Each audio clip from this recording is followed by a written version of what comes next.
Ada 10 alasan yang saya temukan di dalam Alkitab mengapa Yesus disalibkan.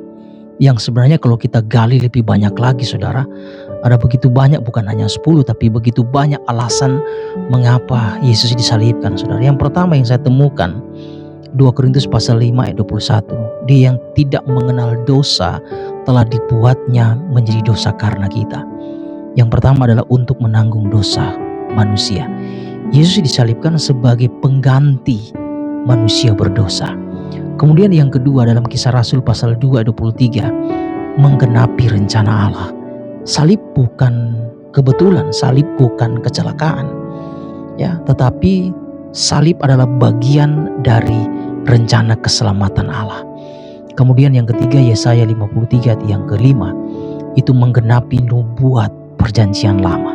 Kematian Yesus sudah dinubuatkan sebelumnya. Ya. Kemudian yang keempat Markus 10 ayat 45 sebagai korban penebusan. Yesus menjadi korban yang sempurna untuk menebus manusia dari dosa. Kemudian yang kelima Yohanes pasal 3:16, Roma 5 ayat yang ke-8 menyatakan kasih Allah. Ya. Salib adalah bukti kasih Allah yang terbesar, karya Allah dalam kehidupan kita. Kemudian yang ke-6 Roma 6 ayat yang ke-6 itu mengalahkan kuasa dosa. Melalui kematiannya kuasa dosa dihancurkan. Dan yang ke-7 Kolose pasal 2 ayat 14 sampai ayat yang ke-15 mengalahkan iblis dan maut. Salib adalah kemenangan atas kuasa kegelapan. Yang ke-8 Roma 5 ayat yang ke-10 ya, mendamaikan manusia dengan Allah. Ya, dosa memisahkan manusia dari Allah dan salib memulihkan hubungan itu. Kemudian yang ke-9 saudara Filipi 2 ayat yang ke-8 ya, memberikan teladan ketaatan.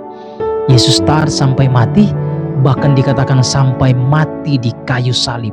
Dan yang ke-10 Yohanes pasal 14 ayat 6, Ibrani 10 ayat 19 sampai 20 membuka jalan keselamatan.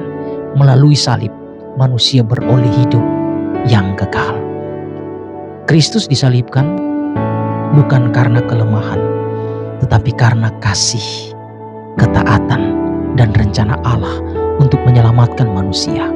Karena salib adalah tempat di mana keadilan dan kasih Allah bertemu di sana.